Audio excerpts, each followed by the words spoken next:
Why, hello. Midway Piper here. I hope all is going well. It is Falcon Friday Reads. See, I realized on Wednesday's video I was very tired and delusional, shall we say, and I was convinced that it was Thursday, and that that was not the case. It was Wednesday, and I had all Thursday off, so I'm able to record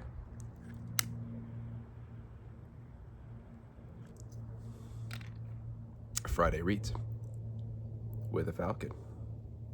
So there's your housekeeping. It's my Falcon. It's my bent Falcon.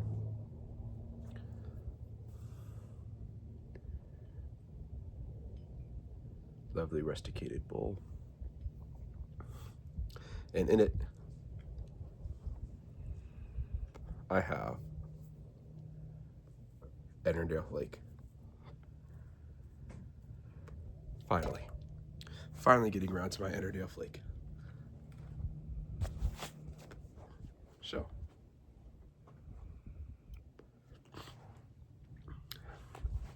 I don't know why I haven't combined Friday Reads and Falcon Friday together yet, but now I know the error of my ways. So, I think that'll be the thing going forward, Falcon Friday Reads.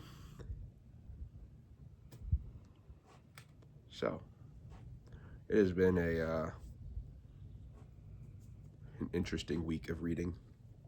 It has been a tiring week. It has been an exhausting week. Been in a bit of a funk all week. Probably due to lack of sleep and exhaustion. But I have finished a couple books this week. And I have realized that I was not in the mood for two other books that I was in this process of starting, shall we say. I got too far in either of them. So I just made the executive decision today that I'm going to put them down for a while. And I will probably go back to them eventually, but for the moment, I am DNFing them. Did not finish. So we'll start off with those two. Show you the two books I did not finish. I'm not going to finish. The first one I showed you guys, Earning a Living, Earning a Life. This is based off of a Jewish rabbi. It's very popular in the ultra-Orthodox or Hasidic movement. And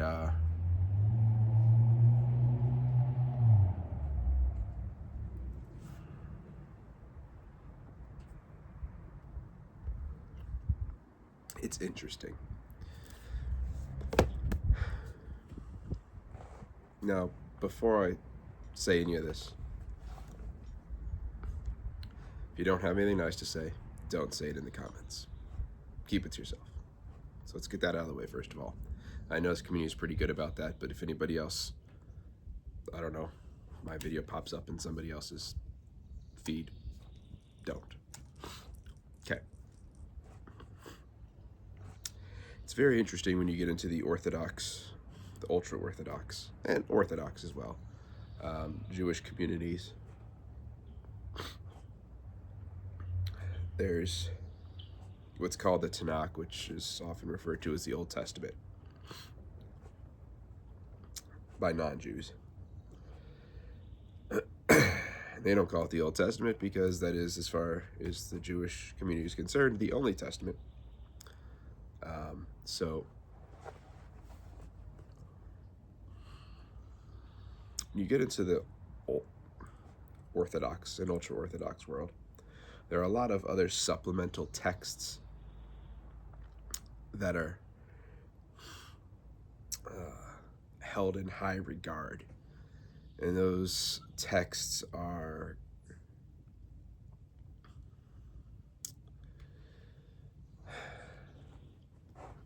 assembled by learned rabbis and sages, shall we say.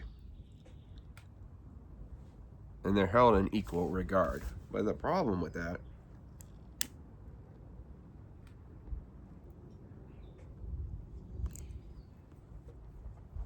is there's a lot of stuff, a lot of story, a lot of expansion on biblical stories that have absolutely no basis in what is stated in the Bible. They are additional stories.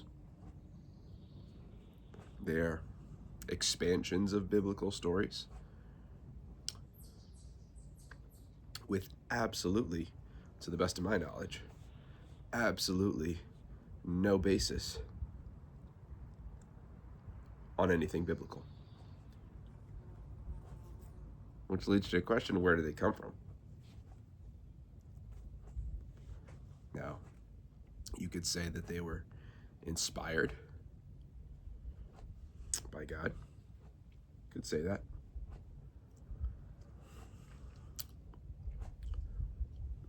But I don't know. It just seems strange to me.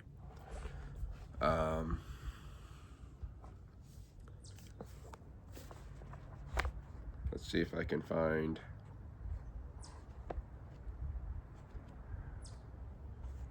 Let's see.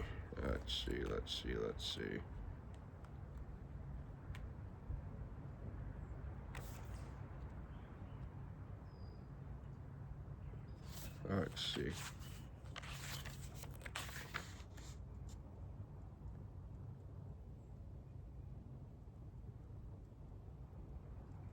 Okay, here we go.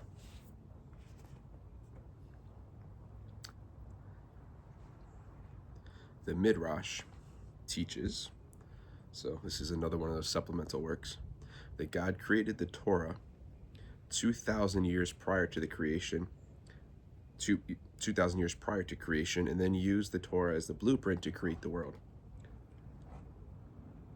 Being its scheme and design, everything in this world must be found in that master plan. Furthermore, the existence of the world is dependent on people's adherence and connection to the Torah. The problem is that the Torah wasn't given to Adam or to generations that succeeded him. It was given 2,448 years after Adam was created. How could humanity, from Adam until Moses, proceed through life without knowing what was in the master plan, what sustained the world until the Torah was given?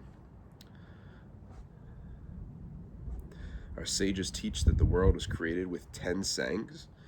In the Torah account of creation, Genesis 1, we find the words God said preceding the creation of light, the creation of the sun, the moon, the creation of animals, and so forth. But this expression occurs only 9 times. Our sages ask, what about the 10th saying? And they answer that the very first word, Bereshit, which is the beginning in Hebrew, is also a saying. Rebbe Nachman, who's the rabbi I was telling you about, teaches that just as there are 10 commandments, there are 10 sayings that parallel one another. He explains that these 10 sayings are actually the Torah, the world's blueprint in a concealed form, and thus the Torah is inherent in the world at all times and in all places. God used the Torah as a blueprint when he began the design of creation. He began with the 10 sayings, and slowly, day by day, he revealed more and more of his plan. Then 10 sayings, these 10 sayings, were the Torah in a concealed form, and they gave existence to the world. What is the Torah? What does it mean that the hidden Torah was present in the world? And what kind of bearing could the Torah have on humanity if it were hidden? True, Adam studied the Torah, as did Noah, and those who preceded Adam. The patriarchs and the children of Jacob studied the Torah. Only afterward was it given to Moses to be bestowed upon all generations. And they could have studied the Torah only if it were available in some form.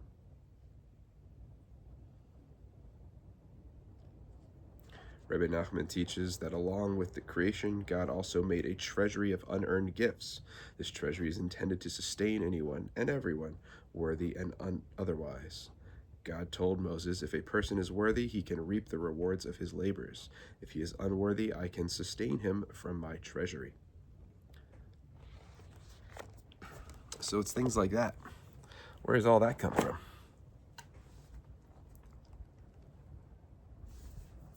None of those sayings were actually in the Torah. That's all created in those supplemental Jewish writings. And so I bring this up because it's not just the Jewish religion that has these things. This is a problem that I perceive with a lot of religious commentary. It takes a lot of assumptions.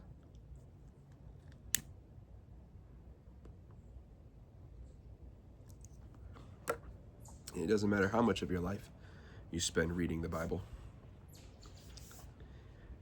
If something's not in it, it's not in it. So there's a lot of religious dogma across the board. It's just unfounded. So that's something that's always bothered me. All right, so that is a DNF for now. The other one, I'm DNFing as a complete opposite of that, shall we say. Living with Darwin. This is essentially an atheist rebuttal to the story of creation and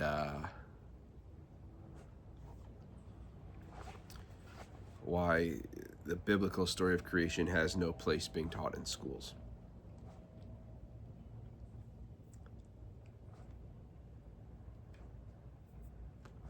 I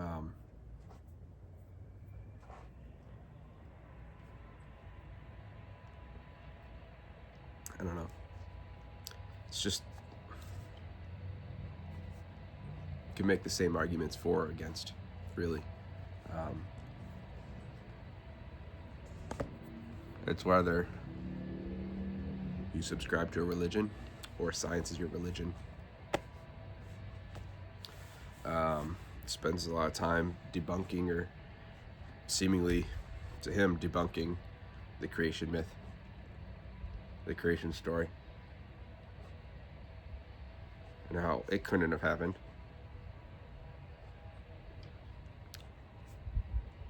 I don't know. It's good background to have, but with just the mood I've been in this week, I don't need it. And nothing's requiring me to read it, so I am going to put it down and probably go back to it at another time. So, those are the two DNFs. I did finish 3 books this week, though. I read and finished Jaws.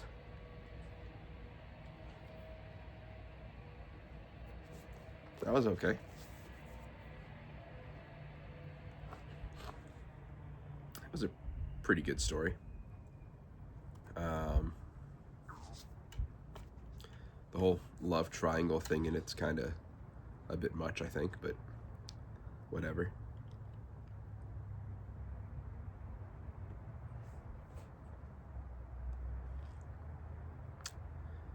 Glad I read it. So, I mean, other than the whole love triangle, unnecessary aspect of it, pretty good.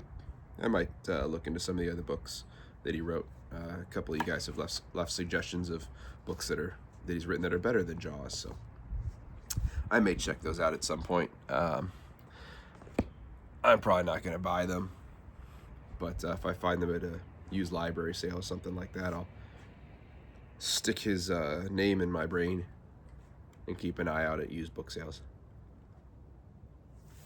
That's where I got this one from. I would not have picked it up and bought it at a store, but hey. The other two stories I read and finished from Jules Verne.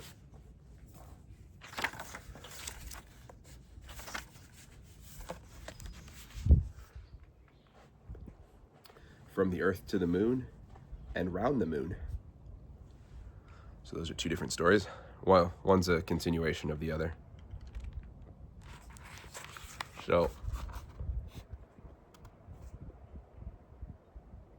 out of this book of Jules Verne, the only one I haven't read yet is 5 Weeks in a Balloon. So I'm making my way through some Jules Verne stuff. Neither of those two stories are going to rank up there as favorite Jules Verne stories. I will say that.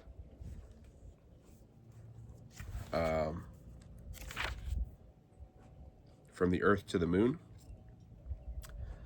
just by way of a brief summary, is there's members of a gun club and there's no war happening, and so they're looking for something to do. And so some of them decide that they want to go to the moon. They want to go to the moon, and so they create a giant cannon to launch themselves. Well, it becomes to launch people. Initially, it was not proposed to launch people until a crazy Frenchman decides he wants to go to the moon in their projectile. There's a lot of physics and such in this story. It's really a very brief story. The story aspect of it is, I pretty much just told you everything you need to know. And then, interestingly enough, in the following story, Round the Moon, let me get to it real quick.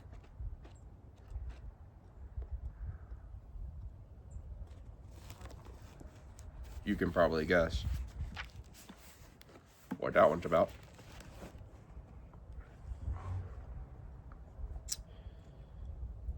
It starts off with a pretty much a one-page summary.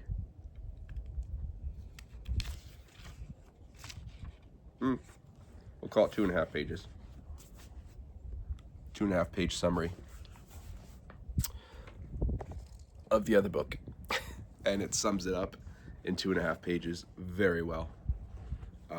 If you did not read From Earth to the Moon, you would be just fine. Now those two are put together in one audio. So I finished From the Earth to the Moon, and then when Around the Moon starts, it's essentially a prologue that gives that 2.5 page summary. And I was like, I just spent quite a while listening to the other story, and this would have been sufficient. But anyways, they're not bad stories by any means. I have yet to find anything that Jules Verne wrote that I have any regrets about reading. But those just, they don't fit up there as my top Jules Verne reads. So, what am I currently reading? I've started for my audio.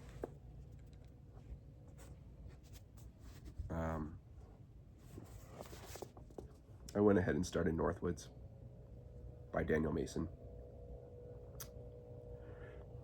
Another book I picked up at a used book sale. In pristine condition, might I add. But it's good. It's good so far. Not super far into it. It's more of a story of a place and the people that happen to move through it over time. So there have been a couple of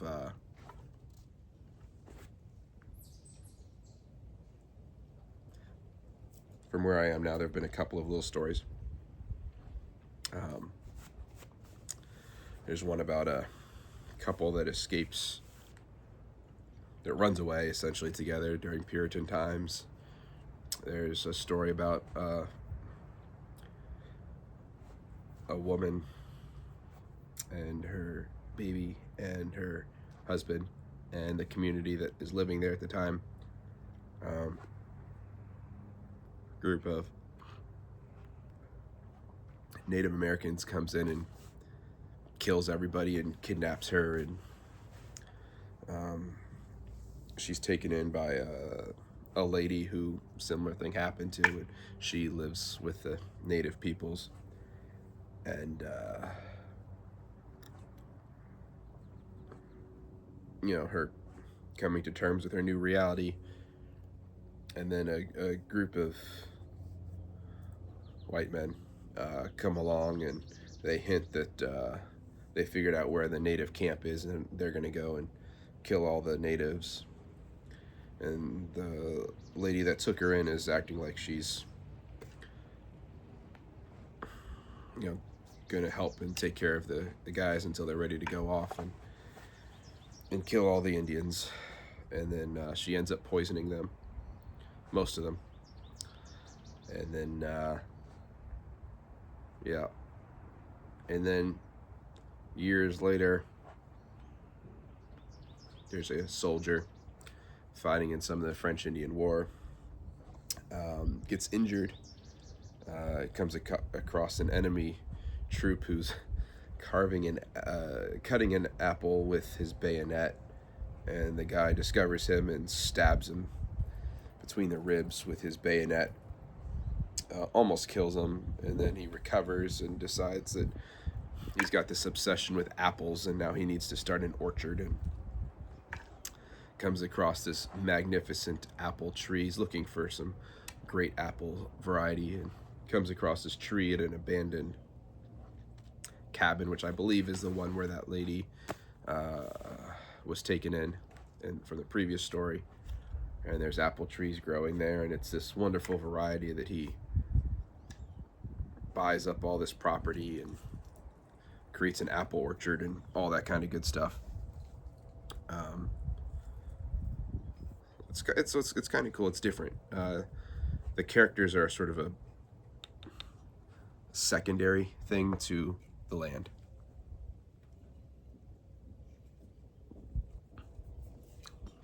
Which is different. It's not novel, but it's different. It's pretty cool. So, little ways into that book. And now, since I've DNF'd my 2 physical reads, I need to find something different to read. So,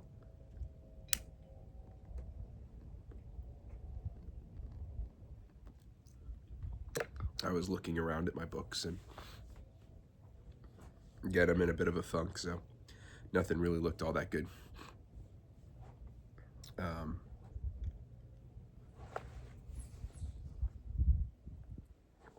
So,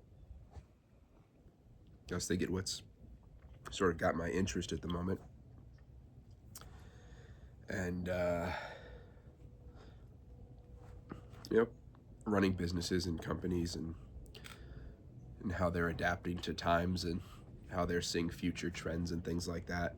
I've been looking around at various companies and changing up my investment portfolio a little bit based off of what I think is going to be good to be invested in as things move forward.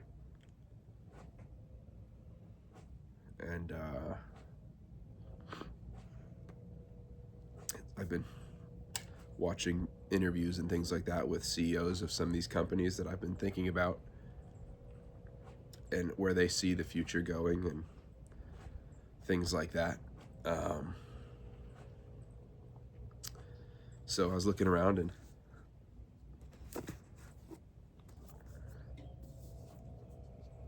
it's another book I picked up at a used library sale. Inside Steve's Brain. If you don't recognize the profile, that's Steve Jobs. It's a book about the way he thinks, or thought, I should say. So, it's not a huge volume, but I'm going to start reading that and see if that catches my interest at all. So, I'm going to move that to my physical read.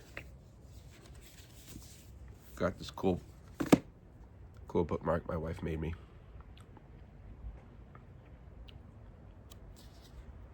So, and then finally,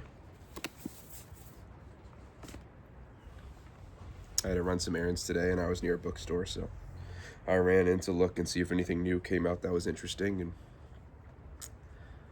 not really. Which really proved to me that I'm definitely in a bit of a funk if I was struggling to find anything good to read or look at. So,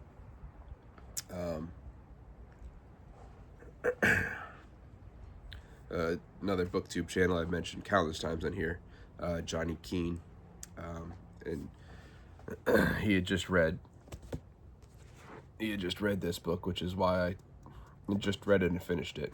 Said it was good, which is why I picked it up and started listening to that. But he also picked up a book about the biographer. It's like a biography of a biography, about the guy that wrote a biography about James Joyce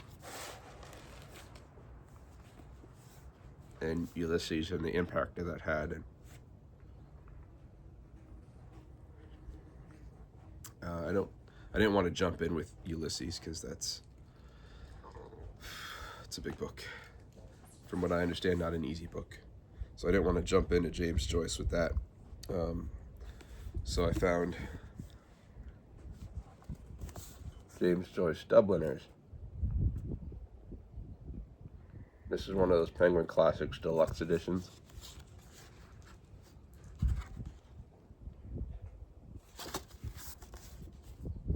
I love these.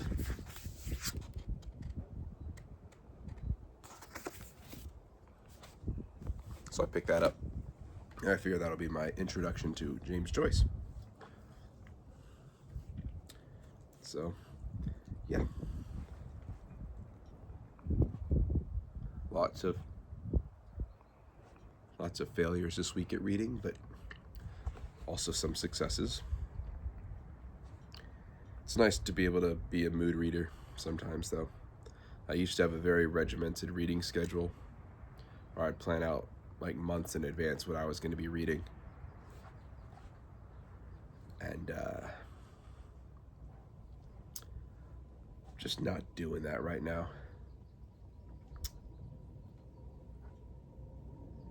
It's so beautiful out here today. It's about 70 degrees.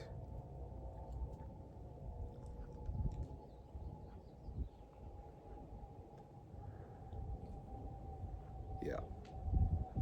Just perfect. If it was like this year round, I'd be so happy.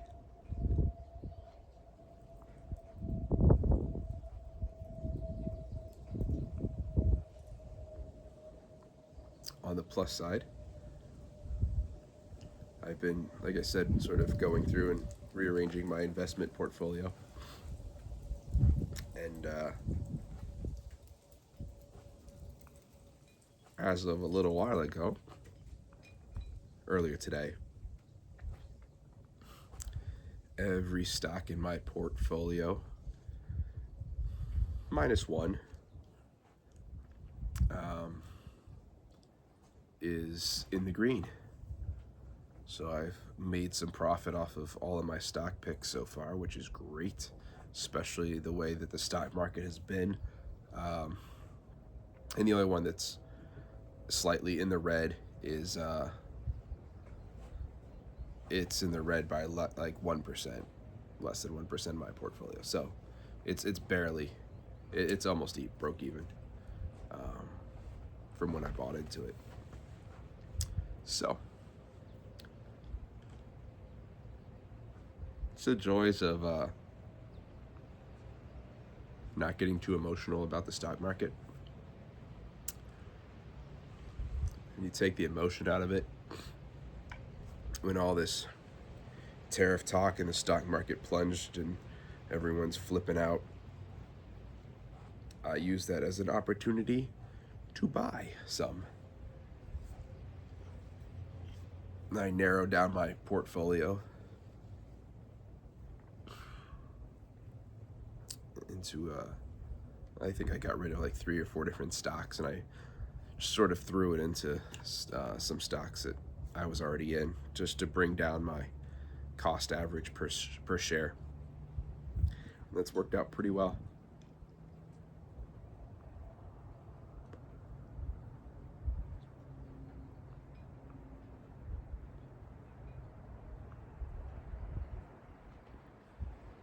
I've mentioned one of the stocks I got into was Tesla, when it's sort of the peak of the anti-Musk and Doge shenanigans was happening. You know, other than people's emotions about Elon Musk, nothing was inherently wrong with the company. They sit on a lot of data. A lot of data. And so I figured it was a pretty safe bet. And I am turning a decent little profit on that so far. So the only other stock that I just got into, which I didn't really want to get into anything new, and the stock's actually been doing well lately, despite a lot of the other, fears and such about the U.S. economy. But I jumped into Uber, and the way that the future of autonomous driving is going, there's a couple big players in that.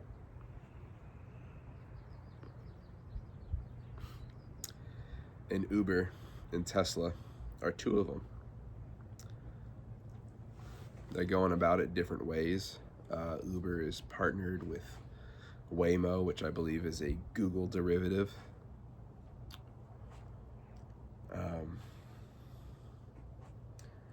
But if you look at the data that these companies have, and again, even if a new company comes along, they don't have the data that these bigger companies have access to. So Tesla cars, everything is recorded. Everything in a Tesla car. Not only via the cameras that they have, but also the data of where you drive. It's all mapped. It's all stored. And some of you might get really offended by that, but every big company is doing that. Amazon's doing that with everything you shop at. All your web browsers are doing that with the information, what you search. They're all doing it. There's no escaping it. If you're online at all, everything about you is being stored somewhere, whether you like it or not. And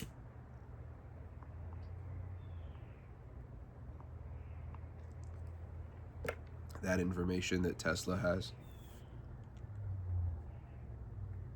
everything that's recorded on Uber, it's all going to be crucial information for autonomous vehicles. And that is coming sooner than later. Now, I have no interest in driving a Tesla, really.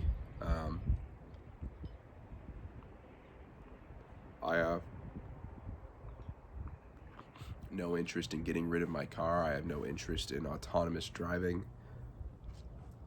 I do like driving for the most part. Sometimes it would be nice if the car just took me. But again, For the most part, it's a little bit of an escape for me to go out and drive. As long as I don't get stuck in traffic, then I get pissed off. But other than that, but the reality is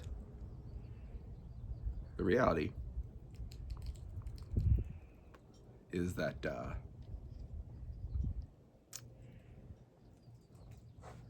majority of people in this country live in cities. And when you live in cities, owning a car doesn't necessarily make the most sense. And even though I don't live in a city, clearly, a lot of people are going to be interested in autonomous driving. I mean, how many people use services like Uber?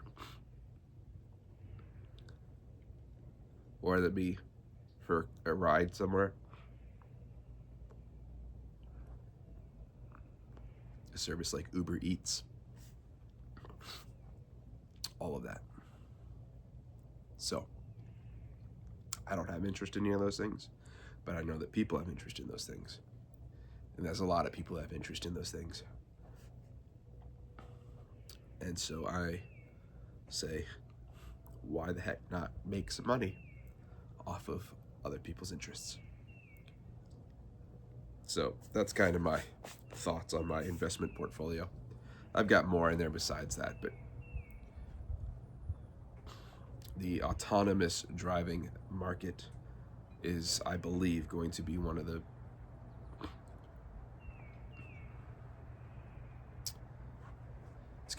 most one of the earlier